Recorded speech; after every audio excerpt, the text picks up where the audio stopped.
Hey, hey, hey, hey. Ooh, welcome to my channel. I have some news to share, and I'm not sure how to feel about it yet because it's kind of breaking news right now. So it hasn't really set in yet.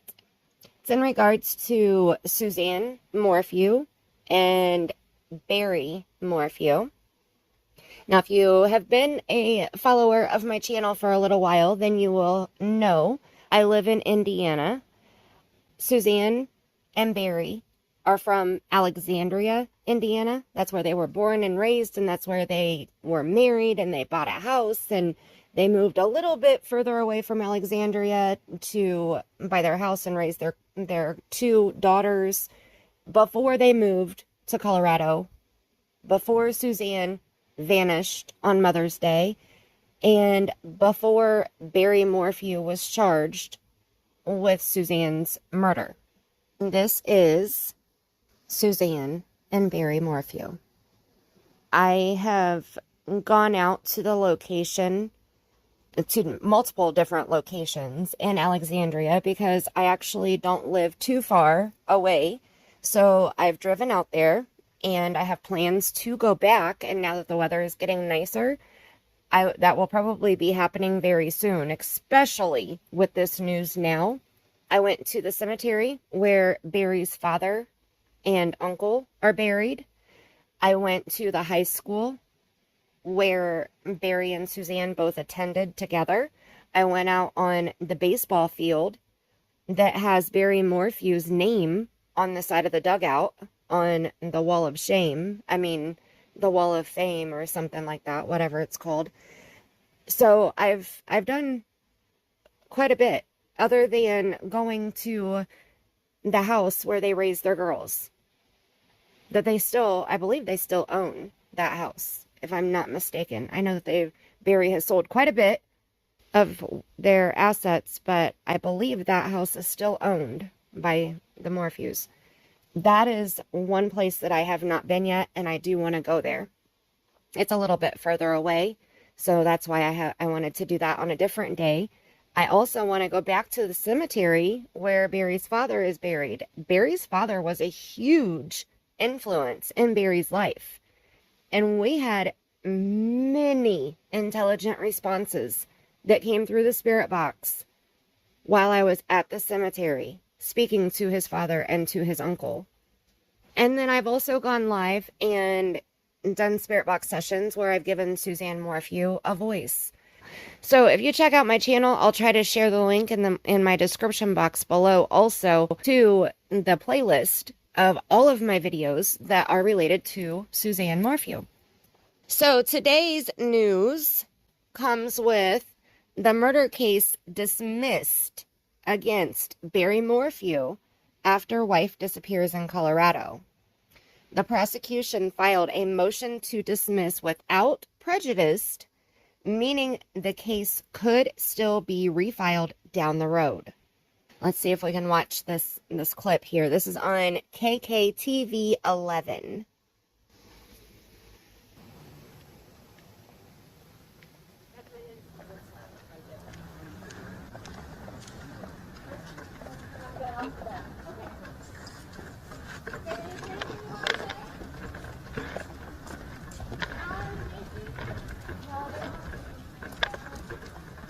We're still out there.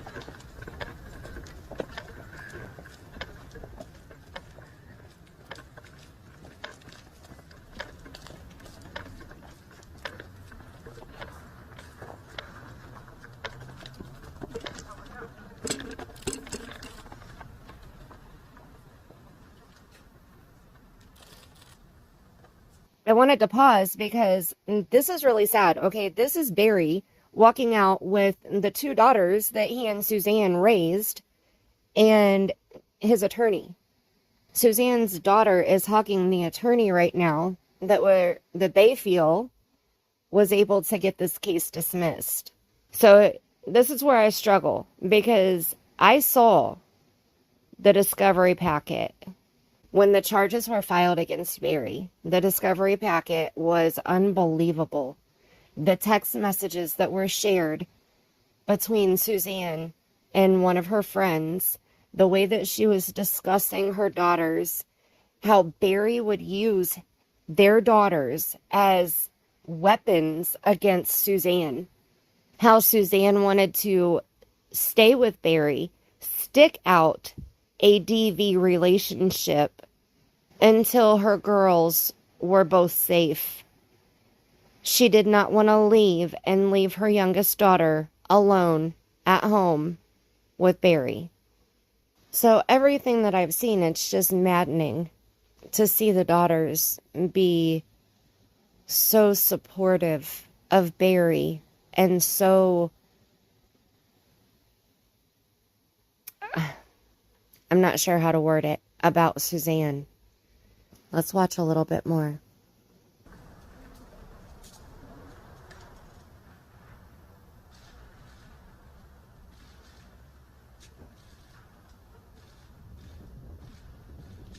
Oh, time for a photo op. So this is all for show. Make sure we all get good pictures, get my good side.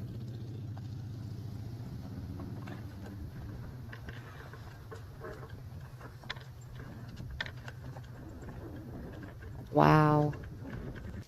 So this is Barry's attorney that he just got all the family hugs.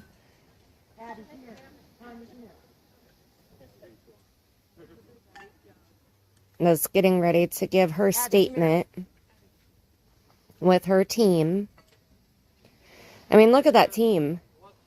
The motion for dismissal discussed about their continuing investigation towards possibly finding bodies. First, I want to say that Mr. Morphew not only was presumed innocent and still is presumed innocent, he is innocent. And these charges were false from the beginning. The affidavit that was filed in this case was egregious and wrong and had so many misstatements that carried it through to a preliminary hearing where more lies and perjury were committed in order to get Mr. Morphew wrongfully convicted. Now we know today from the motion to dismiss that was filed by Ms. Stanley in her office that the reason why they're dismissing it is because now they believe that they need to find a body in order to proceed with any kind of charge against somebody who might be responsible for her disappearance. Today is the first day the prosecution has ever stated that that would be a consideration in a charge of murder against another person, including Mr. Morphew. Forever they have stated that they don't need a body, that a body is irrelevant. But you need to know that in this case, there has been not a single ounce of physical evidence that has been found connecting Mr. Morphew to this alleged crime. In fact, there's DNA that is placed on all the critical items of evidence in this case, on the bike helmet, in the house, in the car, that is linked to unknown males and has been linked to convicted sex offenders in this country. And the prosecution has chosen not to follow those leads. Instead, they have done one thing, which is focus in on Mr. Morphew and ignored everything and every type of evidence that would seem to turn them away from Mr. Morphew. If I'm not mistaken, that's because the evidence against Mr. Morphew was pretty heavy. The day that Suzanne Morphew vanished, her husband's devices, his phone, his truck, all of the metadata showed him running around their property like a chicken with his head cut off. And there's so much more. There is so much more. I'm trying to be careful with what I say right now because of this case just being dismissed.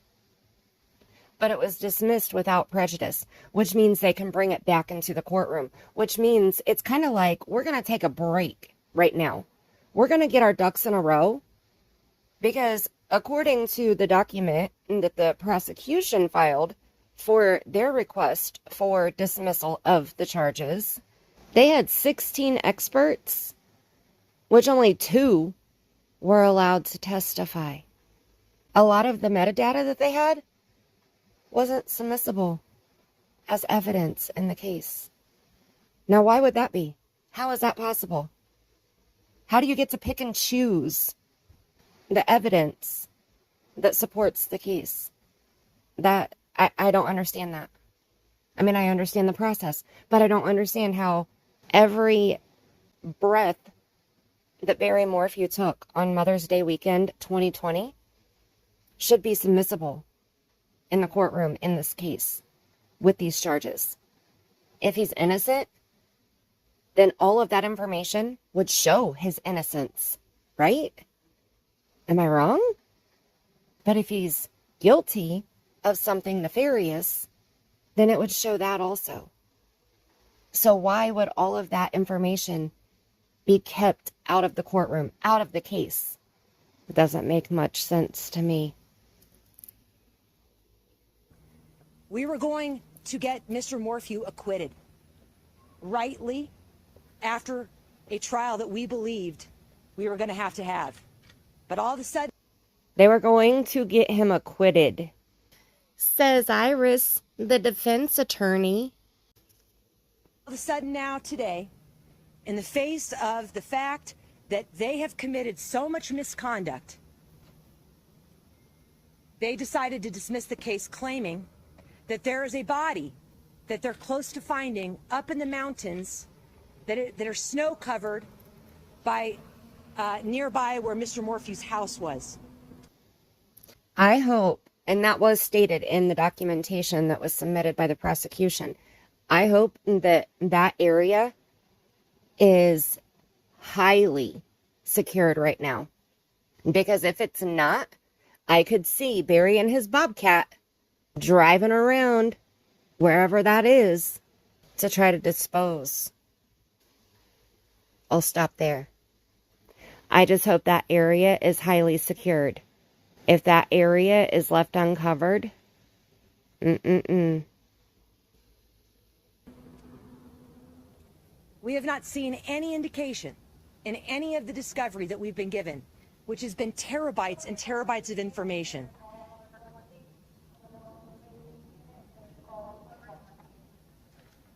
What was Barry's reaction and the daughter's reaction when they heard this? Barry and his daughters are relieved, but they're sad because they too want to know where Suzanne Morphew is. You know, there's been a lot of press and different types of social media, just like you, Lauren, who have really made a case that Barry's guilty. And the community has really done a poor job. And shame on the media and shame. Ooh. She just straight called out Lauren Sharf for making Barry look guilty. Lauren Sharf didn't do that, so shame on you for accusing her of that and calling her out for that in a media conference. Shame on you for that. The media has shared the information that the prosecution has shared, that the district attorney herself has shared. That's what they've done. And then the viewers or the readers, we know how to draw our own conclusions. And shame on the people in the press who've jumped to conclusions in this case. It's really unfair to say. It's not unfair to say. It isn't. You are participating in the fact that this community was actually believed wrongfully that Mr. Morphew is guilty when there's not even an ounce of evidence against him. And this case was moved from Chaffee County because partly of what you did in this case, you and Miss Stanley did in this case, in order to prejudice the jurors that potentially would have been sad. This right now. I started to say, it is unfair to say. How dare Iris put all this blame on Lauren Sharf? How dare her? Lauren has done an amazing job of bringing us the public facts of Suzanne's case. Lauren Sharf has been the eyes and ears for us since the beginning of this case. Lauren even tried to get Barry to speak out about Suzanne. Lauren gave him a perfect chance to plead to this imaginary kidnapper, but Barry Morphew refused. Iris blamed Lauren Scharf and DA Stanley for making the public have prejudice towards Barry Morphew, so much so that they had to move counties to have a fair trial? I strongly disagree. The venue change was done due to the public awareness of Suzanne's disappearance.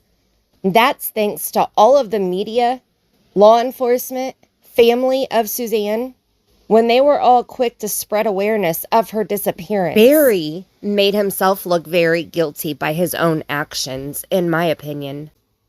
Now, we are dealing with a family that is grieving their missing mother and their wife. Barry Morphew loves Suzanne Morphew. He loves her, and he misses her. And he wants to know where Suzanne Morphew is.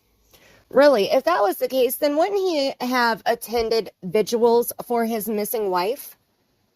Wouldn't that have been the case? Wouldn't he have shown a little bit more concern about her being missing in the days after her disappearance? I mean, I'm asking for a friend. It's a big question mark. It's a big question mark. Definitely, there was not any evidence, even close to convicting him of murder of his wife. Instead, what their evidence is that she could have left and or she could have been abducted. And the evidence is way stronger for both of those possibilities than anything far from Mr. Morphew having the ability to murder his loving wife that he had. Are you kidding me right now? So the evidence leans more towards abduction than it does towards murder. Are you serious? The love of his life. If she was the love of his life, then she wouldn't have had a boyfriend. If she was the love of his life, then she wouldn't have been telling people how he would gaslight her with his narcissistic ways. She wouldn't have been telling people that she was waiting until their youngest daughter was out of the house before she moved out, because neither one of the girls should be left there by themselves with him, according to Suzanne, the love of his life. Is this attorney new? Is she just walking into this like today? Has she not been around for the past 2 years? That he had for 30 years. Iris, are you disappointed that you don't get to see this through to a trial? I am. I believe that if we had had a trial, the community. No. Lauren said, are you disappointed that you didn't get to see this case go to trial? And she said, I am. No. She didn't want this to go to trial. Maybe she might be disappointed the money that she's missing out on from it not going to trial, in my opinion, allegedly. The people who have been searching for Suzanne, the critics, the suspects, would have seen the truth.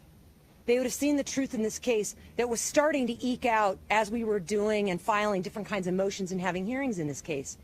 And now we've lost that ability to present the truth.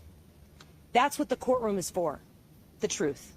Everything outside of the courtroom is suspicion, is guessing, is conjecture, hunches, and that's pretty much where this community is sitting right now. The community wrongfully is going to believe that Barry just got away with murder. But you know what was about to happen? The prosecution was manufacturing a murder case. Oh my gosh. This woman, she's doing her job. I'll give her that. She is definitely doing the job of a defense attorney. She is blaming everybody else for everything. And poor Bear is this innocent little loving husband and father. Are you kidding me? So the state manufactured evidence. Lauren Scharf single-handedly convinced the entire state of Colorado, or at least the county, that Barry was guilty of murder. But the factual evidence that was displayed in court, that was given to the court in the discovery packet, I mean, that's contradicting too. What happens in court the stuff that is in court, that's the factual information. Absolutely. I absolutely agree with that. That's the only way that it's a fact. If it's in a document, if law enforcement shares it, if it's evidence in a case, those are factual, evidential pieces in any case, period. Those are the only facts. Feelings are not facts. What we believe is not facts. What we hear is not facts, unless it comes from law enforcement, a courtroom, a court document, something along those lines, okay? So I go back to the discovery packet. And I know that there's a couple channels that went over part of the discovery packet in really good detail. I know Paul from Reporting from My Sofa, Live from My Sofa, something, I can't remember his name. I will link it in my description box. But Paul is amazing. He went over the text messages back and forth between Suzanne and her friend. Linda from It's a Crime has covered the documents. I mean, there are some channels that have shared the factual information about this case. That information shows Barry is not this innocent, perfect widower that cares so much about the whereabouts of his wife as his attorney is trying to paint this picture for us. I'm sorry. I have to keep pausing to bring us back down to reality as this woman is trying to paint this daydream picture. You've seen shows called Making a Murderer? That's what was happening here in this courtroom. They were making a murderer. Prosecutorial abuse has never been seen this widespread in my entire career of 30 years. Really? So I expect charges to be filed. I expect motions to be filed. I expect something to be filed against the prosecution in this case. I expect Barry Morphew's team to file something to rectify what they've ruined in Barry's life, if that's the case. If the state has been manufacturing evidence against Barry, making stuff up. They have been making stuff up. That's what manufacturing means, right? They have been making stuff up to make people believe, and they were going to use it in a court of law to make jurors and a judge believe that Barry Morphew did something that he didn't do. That's what she's trying to say here. So I expect this woman to be filing a shit ton of paperwork if the state is breaking the law. These prosecutors have committed so much misconduct. And they're trying to escape it by filing a motion to dismiss. In order to escape from all of that, and hopefully that maybe some other judge will allow them to refile it and ignore and put all this behind the curtain. It's not going to happen. The Morphews right now are going to live their life and grieve. They're missing mother and they're missing wife. And they have to do something to try and find the means to move on, especially in the light of you hear the prosecution say the case is still under investigation. Absolutely it is. I have not seen an ounce of investigation occur in this case since Mr. Morphew was arrested. And any investigation that has come from the prosecution since he was arrested points in every direction other than to Mr. Morphew. So which is it? Did they investigate or no? When CBI said that they called the Sheriff Speasy, and said, stand down.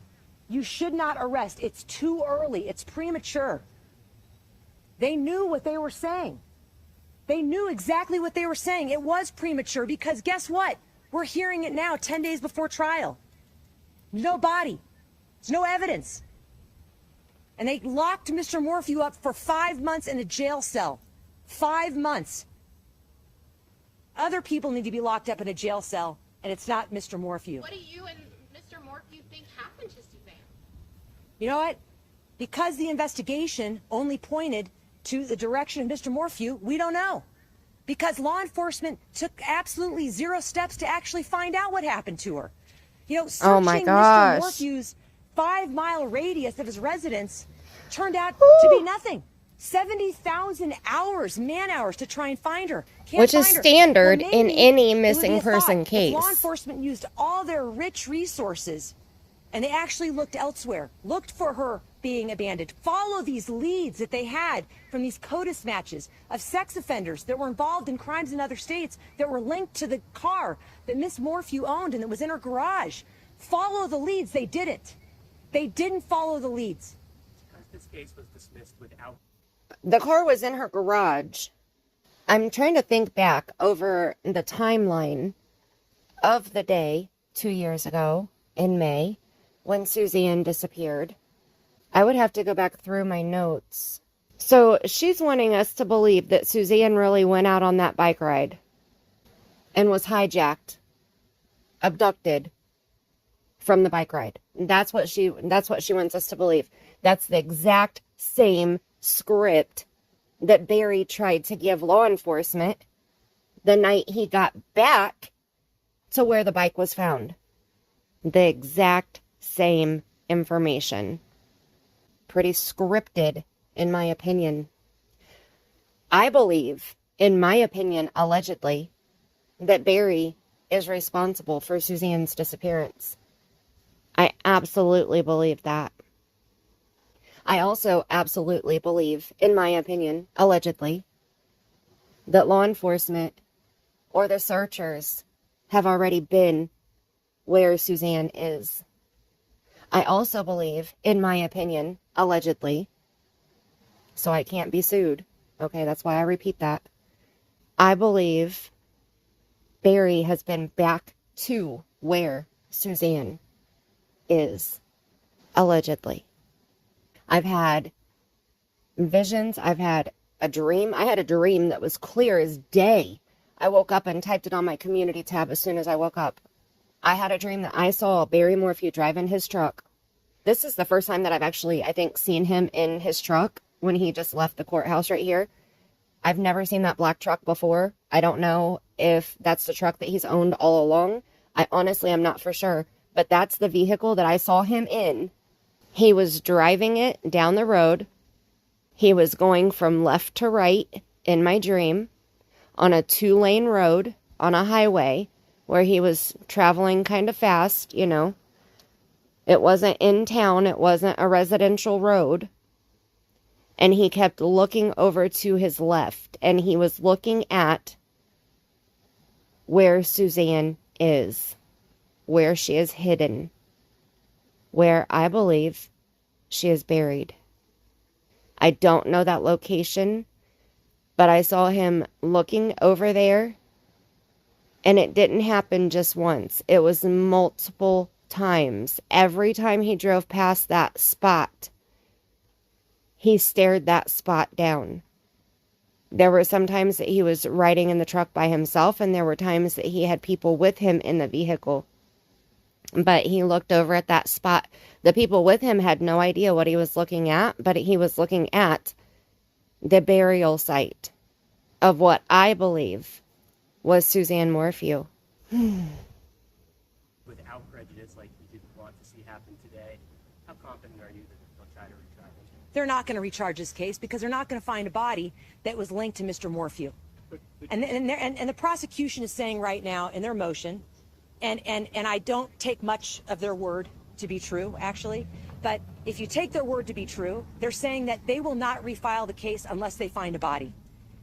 I think they dismissed charges because they thought they were going to lose this trial. Yes, they absolutely dismissed this case at this point because they knew they were going to lose this trial and Mr. Morphew was going to be acquitted and exonerated. You don't think that it... Okay, so I believe that. I believe that they filed for dismissal because the majority of their evidence was refused in court.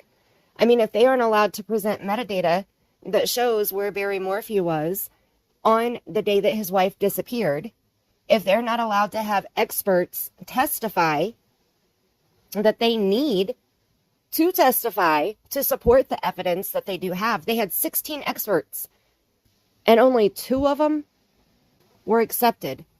2 out of 16. How is that possible? I mean, I could see maybe half of them, but 2? That makes no sense to me. I don't understand the metadata either. I don't understand that. I think all of that should be submitted to the court as evidence, and it should be used as evidence in these murder charges. And let's not forget the stuff that Barry did after Suzanne was gone. Like how he voted for Suzanne. That's still a charge. That's still illegal. He still broke the law there because he didn't think that it was wrong to file a vote for a person that was missing. Are you serious? That showed me that he knew she was dead. Because what if she would have cast her vote someplace else? Then there would have been 2 votes under her name. He knew she was gone. He knew she's dead. He knew that she wasn't going to place her vote. So he knew, or he thought, that he would be safe to do it. That there would not be 2. that they would try to get those expert witnesses qualified back as far as if they followed discovery rules and try to refile without a body. The expert witnesses would not make a difference in whether or not they were able to convict Mr. Morphew, because our expert witnesses were not going to give them the evidence that Mr. Morphew was guilty. In fact, the opposite. Their expert witnesses were saying that this thing called the chipmunk map of him running around the house, not true. They were saying that the airplane mode, not true. Every single theory that the prosecution put forward in their affidavit in order to try and get the judge, and did get a judge, to put him behind bars for 5 months, not true. Their experts were not going to further any type of conviction, and in fact, their experts probably were going to help us get the acquittal fast and quick that we know that Mr. Morphew was going to get if we had gotten to go to trial. Now that this has all been set, Then why would they object to having the expert witnesses? Why would... That makes no sense. So the chipmunk thing that they're talking about, or that she was just talking about here, and the airplane mode and all of that. So on Saturday, May 9th, 2020, I found my notes from that day. And my notes go as this. The Bobcat was very active. Law enforcement stated that they don't believe that it was related to Suzanne's disappearance. Suzanne texted Jeff, which was her boyfriend, discussing the last night was a fine night. They had pizza. Barry's phone was put into airplane mode at 6:46 a.m. At 7:19 a.m., Barry's phone regained signal. Morgan, Barry's coworker or employee, said that Barry was acting very strange at work. Barry texted Suzanne a question, quote, "Go on a hike?" question mark. At 9:52 a.m., Suzanne responds with just the word "where" and a question mark, and Barry didn't reply. At 10:36 a.m., Suzanne texted Barry, "Want to meet to hike?" question mark. At 10:48 a.m., which was 12 minutes later, Barry texted Suzanne back and said, "No, coming home." Suzanne texted Barry back and said, "Get hot tub stuff."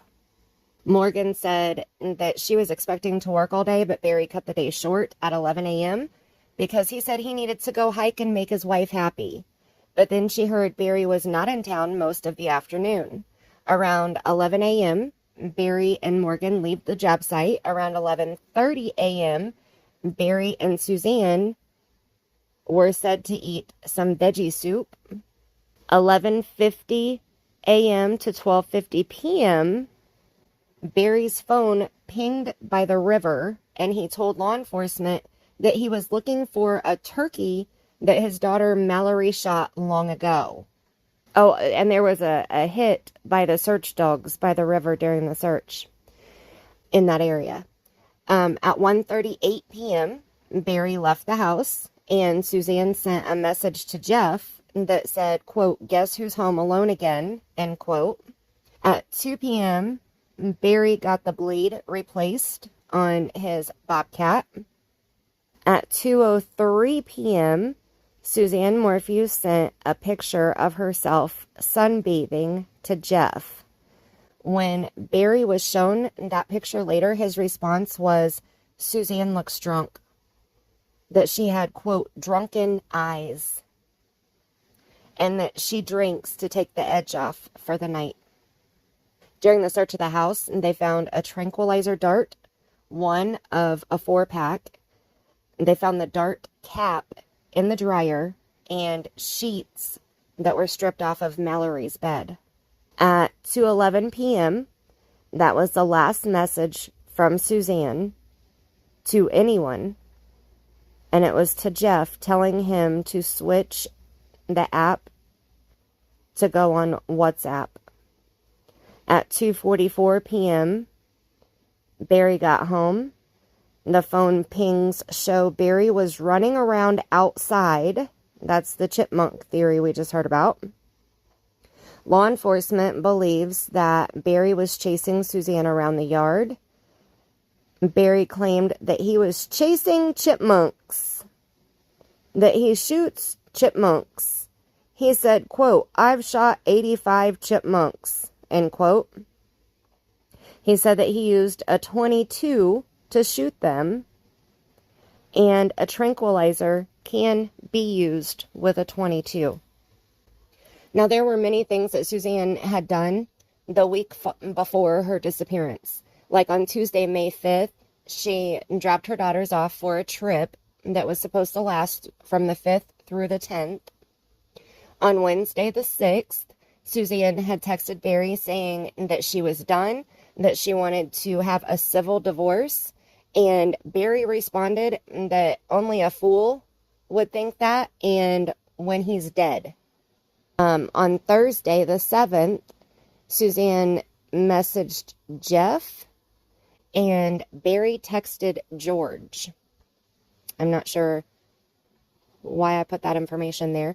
But then on Friday, the 8th, Moonlight Pizza, and Suzanne was making 50 reasons to leave. On May 8th at 9:28 a.m., Suzanne had texted her sister. At 10:55 a.m., Barry texted Suzanne, and it said, I love you, Suzanne, which was unusual, I believe. At 1:18 p.m., Barry texted about the hot tub repair. Between 8 p.m. and 9 p.m., Suzanne Facebook codes reset, and there were 23 friend requests that were sent out that night, which 20 of those friend requests were men. And that was between 9 p.m. and midnight on Saturday or on Friday, May 8th. And the sunset was at 8:01 p.m. Okay, that's just one page of my notes. Just trying to read back over and see the contradicting statements between what this attorney is saying and what evidence the state provided. Settled, and the judge made a decision. Where do you and the Morphews go from here?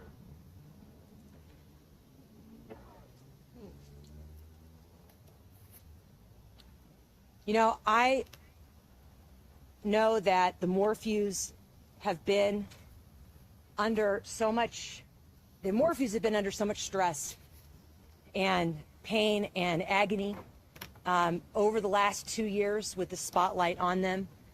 And I don't have an answer to where we all go from here. I will tell you where I'm going to go from here.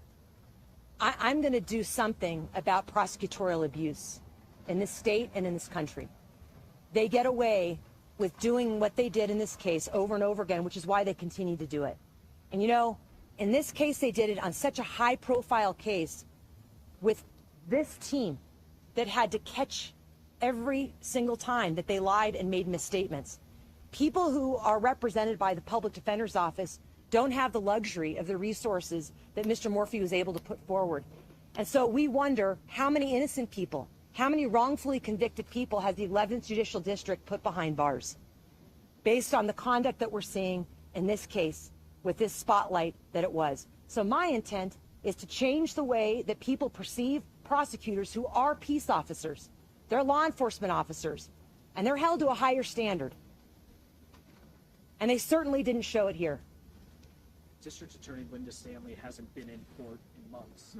She was the one who was speaking in front of the microphones about a year ago when Barry was first arrested. Did it surprise you that this was the first time that she was in court in months when she was dismissing charges? Yeah, frankly, it did surprise me that this was the first time I've seen Ms. Stanley in court, other than the 2 other times.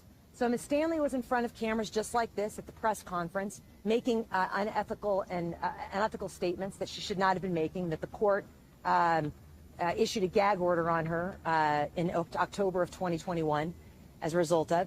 Then we see Ms. Stanley for a second time in the preliminary hearing, asking some questions of Alex Walker in the preliminary hearing. And then the third time that we see Linda Stanley, the only other time, was when we subpoenaed the elected district attorney to a hearing questioning whether or not she knew that the arrest was premature. And Ms. Stanley did not quash the subpoena.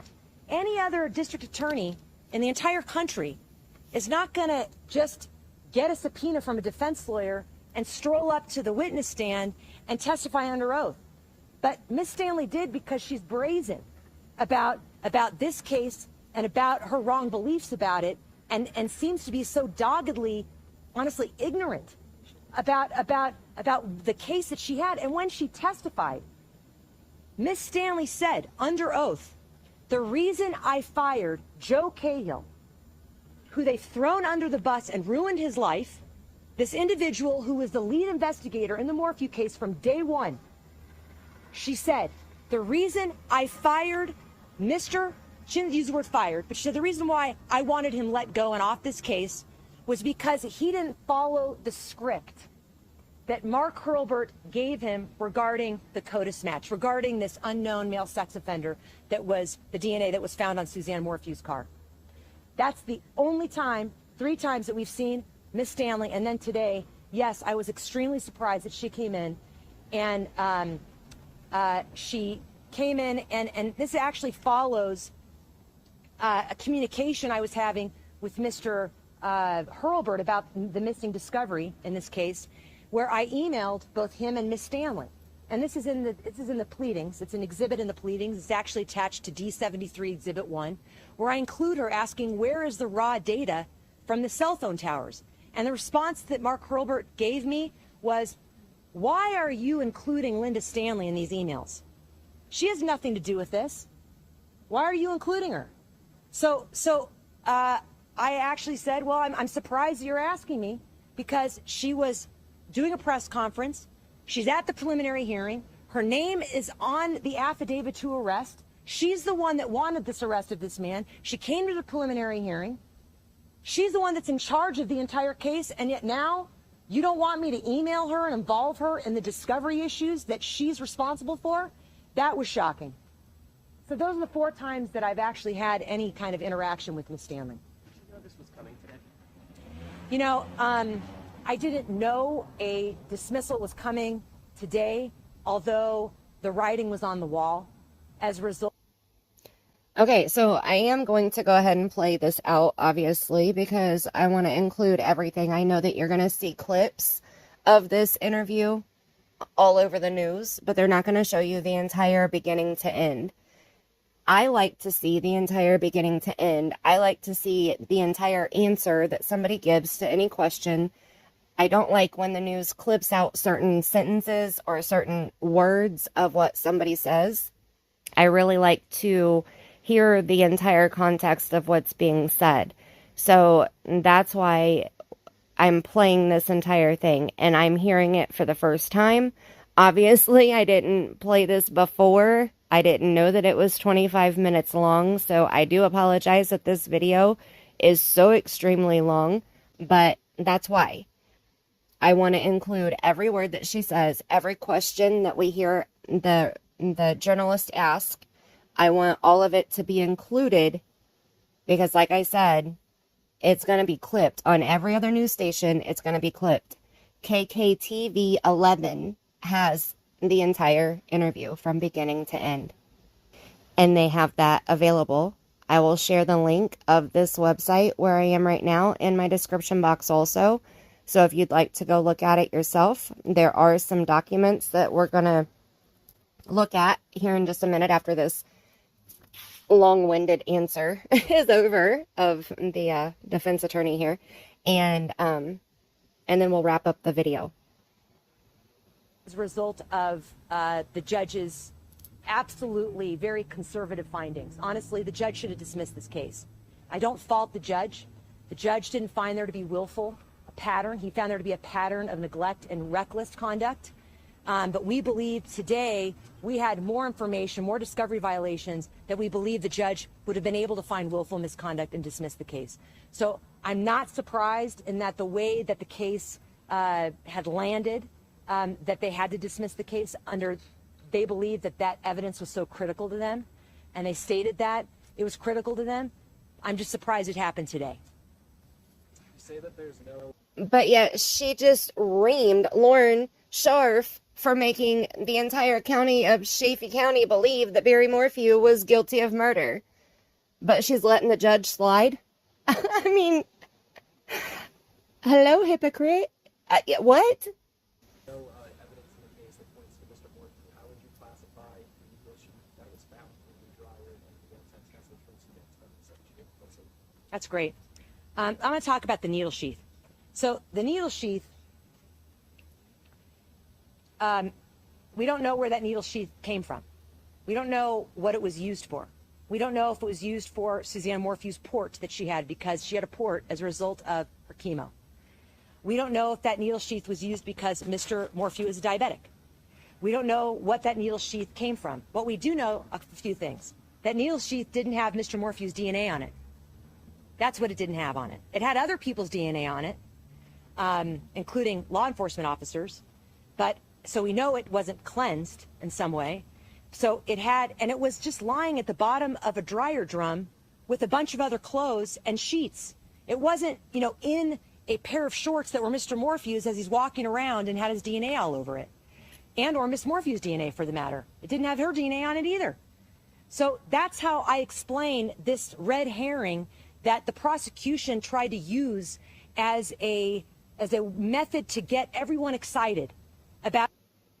It didn't have anybody's DNA on it except for law enforcement, which was probably the law enforcement that found it in the dryer, who obviously wasn't wearing gloves, which that isn't very good. But it went through the wash, and it went through a dryer cycle. So for it to not have DNA on it belonging to Barry or Suzanne, I'm not surprised. I bet before it went into the washer, I almost guarantee that it had DNA on it. Allegedly, in my opinion, Barry's. My opinion is long-winded, so I'm going to save that for another video.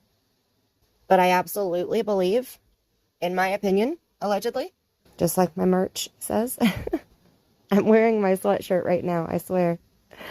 It had his DNA on it before it went into the washer.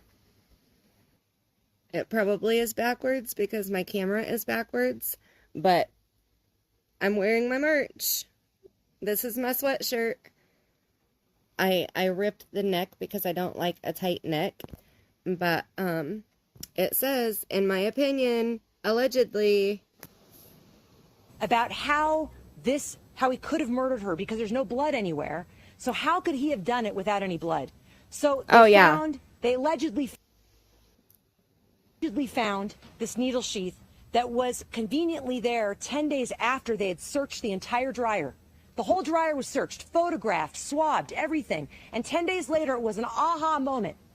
We played in the preliminary hearing where the police officer finds this needle sheath and you hear it drop, clink, clink, clink, clink, clink. And he calls back to his fellow officer and he says, "Hey, do you see this?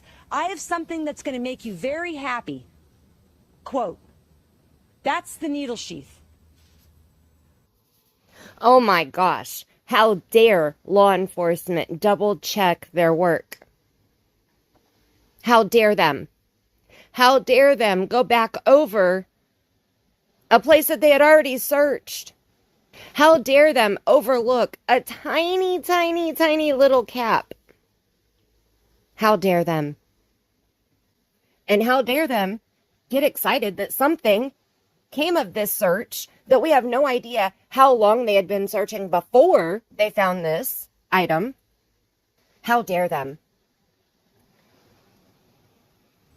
And the texts that are found in Miss Morphew's phone, you know, it's funny that they produce one text message in her phone of messages that we know are pinging all over the place, and something that we know, they keep saying there's proof of life. What the prosecution knows and the public doesn't know is that her phone was making phone calls when she was supposedly dead on March 9th in the evening. Her computer was working on May 9th when she was supposedly dead.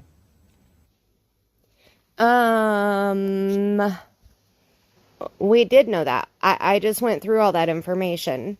Okay, and this was information that we got from the preliminary hearing, which was back in August. August 9th was day 1 of the 4-day preliminary hearing. August 9th, 2021. So we got this information from the preliminary hearing, that 4-day hearing. And we know that her phone sent messages on Saturday, May 9th. So is this woman trying to insinuate that it was insinuated that Suzanne was murdered on May 8th? I know that that has been a theory, that she was killed before all of those Facebook friend requests were sent out between 9 p.m. and midnight on Friday night, May 8th.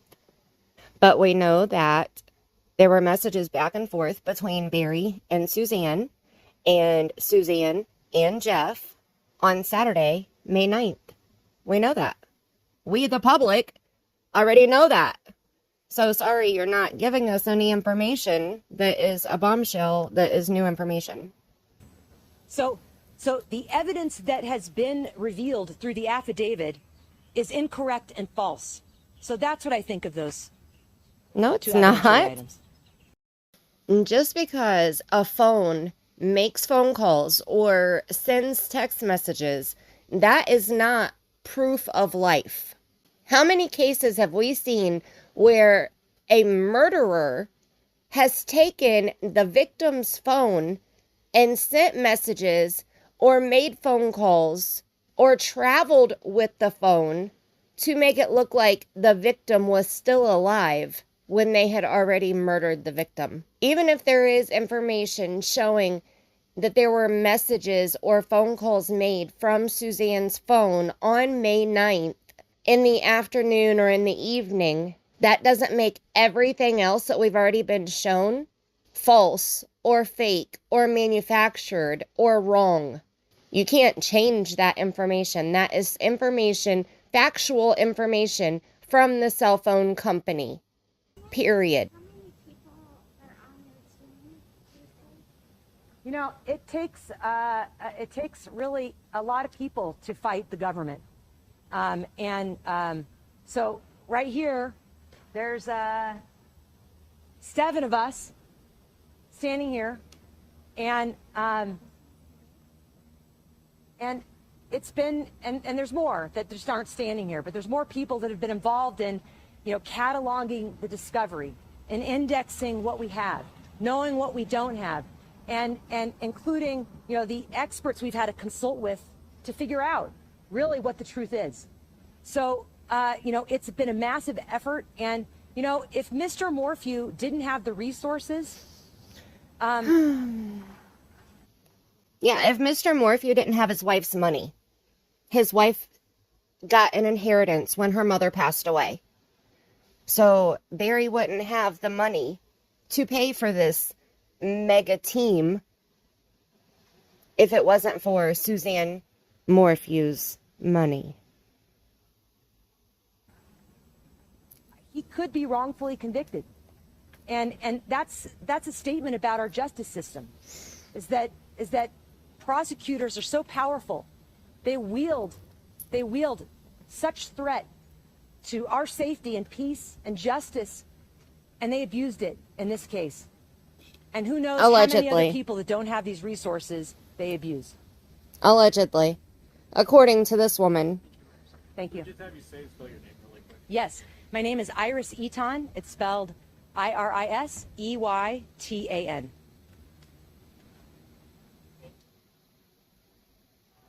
So we're not going to watch the end here, but we are going to read through this really quick. This article is by Lindsay Grew.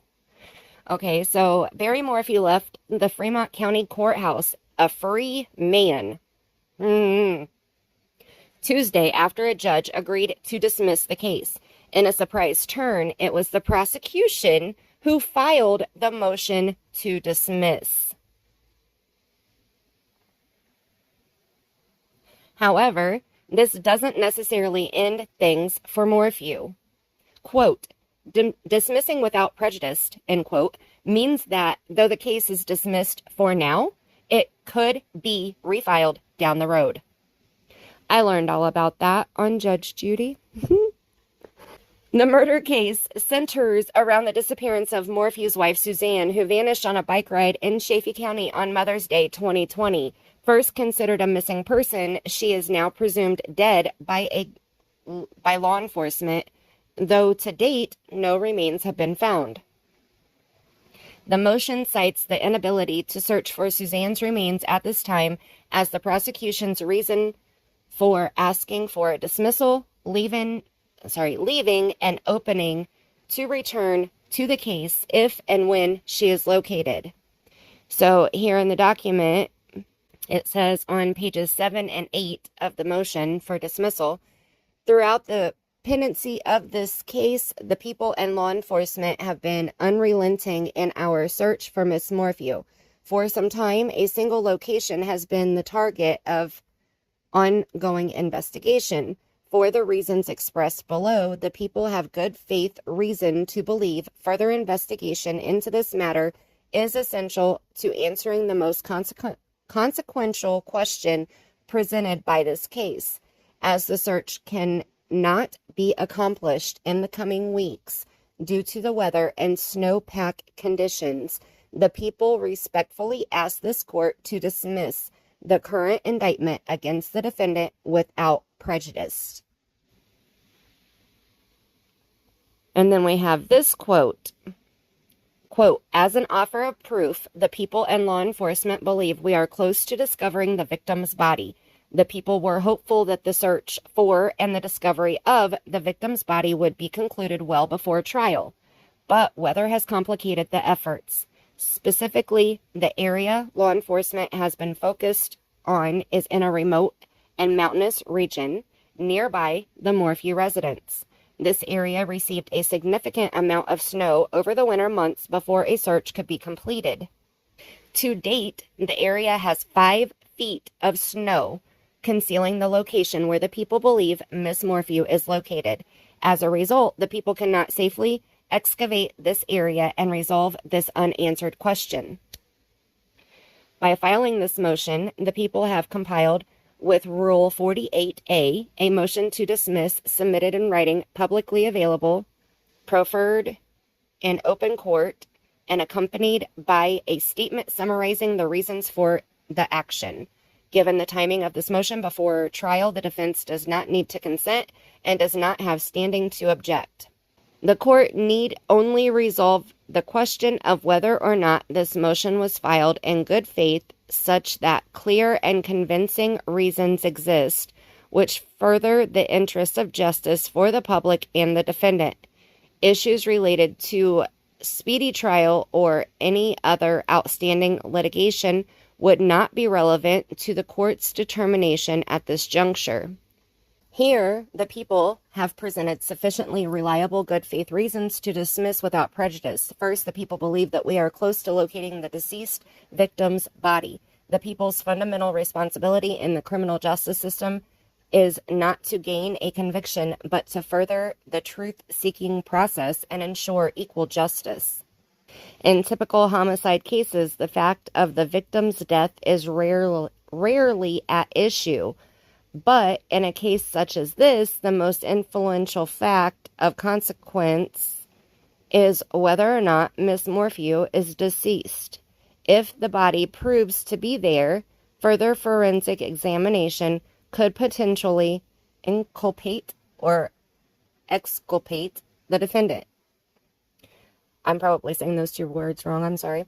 Which is incredibly important evidence for the jury to hear in determining the merits of the case. Given the need to conduct further investigation to resolve these issues, this is a good faith basis to dismiss the current indictment, end quote. The full motion can be read at the bottom of this article, which I will show you. Following the judge's decision, the Chaffee County Sheriff's Office released the following statement. On Tuesday, April 19th, Linda Stanley, District Attorney for the 11th Judicial District, filed a motion to dismiss the pending charges against Barry Lee Morphew, including the first-degree murder of Suzanne Morphew. The motion is a request to dismiss all charges without prejudice, which allows for the opportunity to refile charges against Mr. Morphew in the future. On the district attorney's motion, Fremont County District Judge Ramsey Lama dismissed the current case without prejudice. The Morphew trial will not proceed as scheduled for April 28, 2022, but future prosecution may be pursued pending further investigation. The Chaffee County Sheriff's Office acknowledges the decision of Judge Lama to dismiss the pending charges in the Morphew case. Sheriff John Speasy responded, quote, "As an ongoing active investigation, we will not share additional information at this time. The Chaffee County Sheriff's Office maintains its commitment to this case and will continue to work tirelessly to find the body of Suzanne Morphew. While we are disappointed in the delay of the proceedings, we remain unwavering in our commitment to this investigation and the ultimate prosecution of Mr. Morphew. I stand behind the strong work of the investigators within the Chaffee County Sheriff's Office and the many law enforcement agencies involved and the strong case we have built. Above all else, we remain dedicated to seeking justice for Suzanne and her family." End quote. The Chaffee County Sheriff's Office will not address questions or issue additional comment on the Morphew case dismissal at this time. The Sheriff's Office will issue updates as relevant. The judge previously denied several defense requests to dismiss the case, and as recently as April 8th, had set a trial date for the end of the month. So all that razzmatazz we just heard from the defense attorney. So this is, let's see if I can make it bigger here. All right, this is the motion here. I'm not going to read through it, but you can pause and read through it yourself if you would like. Take screenshots, save it for later, make it bigger if you need to. So basically what this is saying is the prosecution is not ready for trial. They're using the fact that they have not found Suzanne's body as the holdup. So what do you think about this? Do you think that they jumped the gun a little bit? And do you think that they did arrest too early? Do you think that they had good reason for arresting when they did? Because I remember there being discussion of Barry being a flight risk. But his house arrest bracelet that he had didn't work half of the time, from what I hear anyway. Do you think that they will refile this case? Do you think that Barry will still have the same defense team if they refile or when they refile?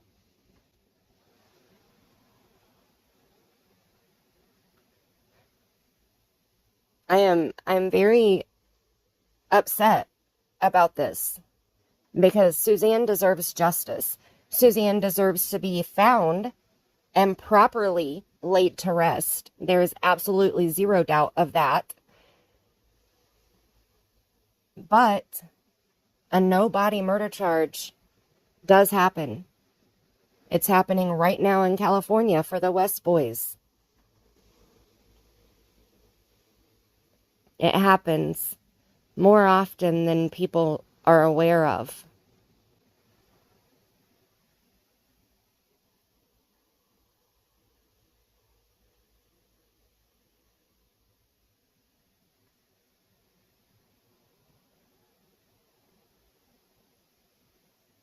Wait, just a minute. It says, without this crucial evidence and without the victim's body, the people cannot move forward at this time in good faith. Oh, this is the part where it's saying the evidence. First, the people believe that we are close to locating the deceased victim's body. The people's fundamental responsibility in the criminal justice system is not to gain conviction. Okay, we read part of that earlier. If the body proves to be there, further forensic examination could potentially, those two words that I messed up, which is incredibly important evidence for the jury to hear. Second, when this case was filed, it was mainly premised on the defendant's motive to harm the victim, his sole access to the victim at the exact time she was last communicating with anyone by phone, and his consistent dishonesty with law enforcement, which came to light given the truck telematics, phone, and location data recovered. The court functionally excluded the people's best evidence to move forward in this case by severely limiting our experts' testimony. Even if the court were to partially reconsider its position on the need for such severe sanctions at this late hour, the people would still be left without several key expert witnesses initially endorsed, without this crucial evidence and without the victim's body. Okay, so see that right there? They're saying that they can't, this makes no sense to me.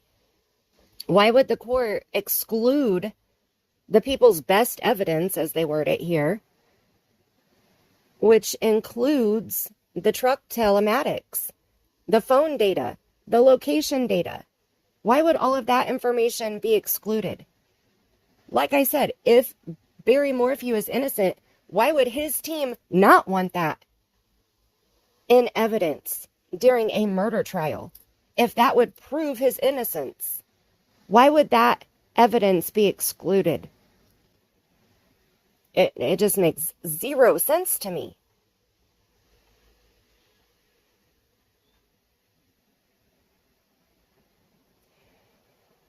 Oh, I don't know. I don't know how to feel about it.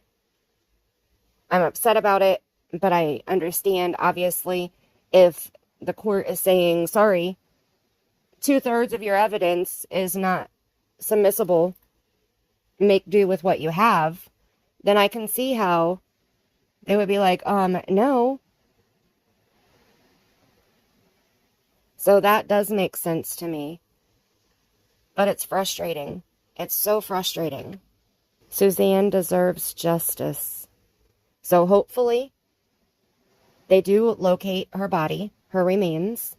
Hopefully we will see these charges again very soon. And hopefully we will have justice for Suzanne Morphew. Tell me how you feel about it. And like I said, definitely go back and watch some of my older videos. This one was spur of the moment, off the cuff, you know. But go back and watch some of my other videos that I did for Suzanne. And I'll leave that playlist link in my description box. Definitely check that out. And we can continue this conversation down in the comment section. Thank you so very much for watching. Please make sure that you're subscribed. I don't even think I've said that throughout this entire video. Shame on me. Please make sure that you're subscribed. Ring-a-ding my bell. Hit the thumbs up, please. YouTube has updated their thumbs up, and it does like this celebration thing. When you hit the thumbs up, it's really super cool. So hit the thumbs up and watch it. It's cute. My phone even vibrates at the same time when I hit the thumbs up. It's so cool. Very impressive, YouTube. Very impressive. Anyway, that's all for now. Thank you so much for watching. And until next time, I love you bunches.